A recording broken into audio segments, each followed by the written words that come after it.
للاسعار يعني، ان او شاء الله. مش عايز اقول حتى ثبات الاسعار على ما هي عليه يعني. بشكرك الاستاذ شكرا. محمود العسقلاني رئيس جمعيه مواطنون ضد الغلاء، شكرا جزيلا لك. عندنا ملف اخر، ملف محصول القطن. عايزين نقول ان مصر كانت من اولى الدول في انتاج القطن، وكان عندنا قطن مميز، قطن طويل التيله. والاقطان المصريه في الخارج يعني الملبوسات القطنيه المصريه كان لها يعني لها اسم كبير. محصول القطن اتدهور في المواسم الأخيرة ونتيجة تراجع المساحات المنزرعة يعني عام بعد عام، وبسبب السياسات الخاطئة وضعف إنتاج سلالات جديدة.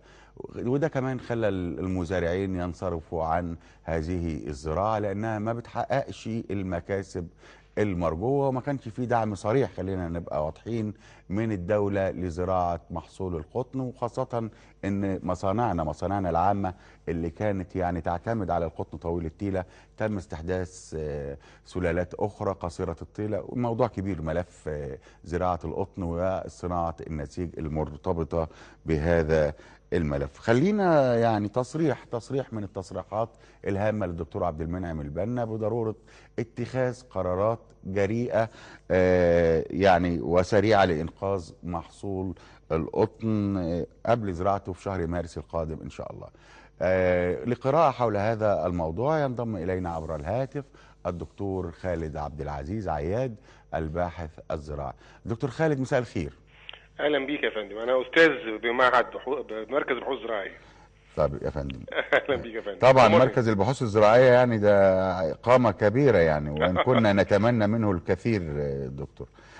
دكتور خليني يعني السيد الدكتور عبد المنعم البنا يعني له تصريحات يعني مش عايز اقول متفائله جدا، ولكن علينا ان نتفائل. هو يتحدث عن زراعه 1.5 مليون ذره صفراء، يتحدث عن زراعه 1 مليون فدان ارز، يتحدث عن يعني بحث ملف محصول القطن واتخاذ قرارات سريعه لاعاده هذا المحصول لما كان عليه. هل هناك قدره على انقاذ محصول القطن المصري؟ وانا عارف ان هو ملف كبير شويه. بص حضرتك، خلينا بس نحط ايدينا على المشكله امم ونقول ليه المزارعين يعني مثلا في خلال مثلا سنه اللي هي 2015 2013 امم يعني 2005 من 2014 2015 واخد بال حضرتك لغايه السنه دي المساحه المنزرعه قلت حوالي 119 الف فدان. امم ده ليه المزارعين احجموا عن زراعه القطن؟ لان اولا زراعه القطن دي بتقعد 6 اشهر في الارض. انت متحرر سعر القطن، الحكومه ملهاش علاقه رافعه ايديها عليه، غير انه بيكلف خلال الست اشهر دي مصاريف اسمده ومصاريف مبيدات دي متغيره يوم بعد يوم. فتكلفه الفدان بالنسبه له يعني ممكن يكلف الفدان مبلغ معين، واخد بال حضرتك؟ يعني تخيل مثلا ان جمع المحصول بيكلف 3500 جنيه الفدان، لانه يعني جمع يدوي تمام يا فندم. جمع يد وحاجات زي كده، وفي تمام. الاخر بيلاقي نفسه خسران. فيقول لك لا انا مش هزرع قطن خالص، خلال 6 اشهر انا خسرت. فطبعا الحل في الموضوع ده ان يبقى القطن مشروع قومي بالنسبه لوزاره الزراعه، وتتولاه جميع اقسام ومعاهد مركز البحوث الزراعيه.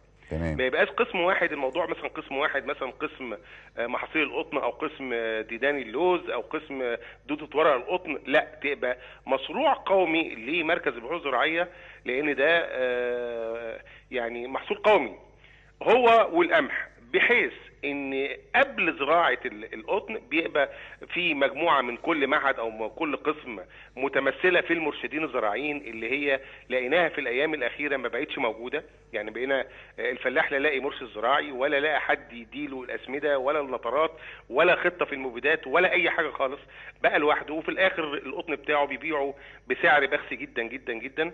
فقال لك لا انا مش هزرع قطن ولا هزرع قمح، وبالتالي ما بقاش عندنا الذهب الابيض اللي كنا متميزين فيه في ستينات. هل رؤية السيد وزير الزراعة الدكتور عبد المنعم البنا واقتحامه لهذا الملف، وهو كان يعني رئيس مركز البحوث الزراعية، وانت حضرتك بتقول لابد ان يعني تتكامل جهود وزارة الزراعة بمراكزها البحثية لإنقاذ هذا الملف محصول القطن، نقدر ننقذ هذا المحصول يا فندم؟ طبعا. بص حضرتك، احنا يعني لك ان تعلم ان لو مثلا 119 الف فدان دول في خلال سنه خسرناهم، احنا عندنا بعض الاصناف اللي فعلا متجربه من خلال مركز البحوث الزراعيه وتصلح زراعتها في الاراضي الصحراويه. تمام. واخد بال حضرتك؟ تمام. طب ليه ما نعممش التجربه دي وهي على حيزات صغيره؟ يعني التجربه تمت في حقول ارشاديه على مستوى ضيق جدا. طب ما ليه وهي تجارب ناجحه على فكره. واخد بال حضرتك؟ يعني هي تجارب ناجحه. طبعا الحقول الارشاديه انتاجيتها بتقل 30-40% لما بتيجي تعممها. طبعا احنا بنحط ده في الحسبان. ليه ما نعممش التجربه دي في الاراضي الصحراويه بحيث تعوض الفاقد عندنا من الاراضي الطينيه الخصبه اللي امتنع الفلاح عن زراعتها. تمام. وبالتالي انا بقول لحضرتك ما نحطش عاتق المشروع القومي ده على قسم او قسمين او معهد او معهدين من معاهد مركز البحوث الزراعيه، لا ده لازم يبقى مشروع قومي تتكاتف فيه جميع حتى بتوع الصناعات الغذائيه، مشروع قومي. بشكرك يا فندم دكتور خالد عبد العزيز عياد، استاذ بمركز البحوث الزراعيه. تقريبا كل ملفاتنا، كل مشاكلنا محتاجه الى مشروع قومي، الى رؤيه قوميه، الى هدف واضح لتحقيق هذه الملفات. نتحدث عن ملفات عديده، يعني اسعار وزراعه وصناعه وصحه وتعليم. وملفنا الرئيسي النهارده بنتكلم كمان على الطرق اللي شهدت، يمكن ده الملف القومي اللي كان له رعايه كبيره وشهد يعني خطوات كبيره الى الامام. ملف اخر، ملف الاعلام ودوره في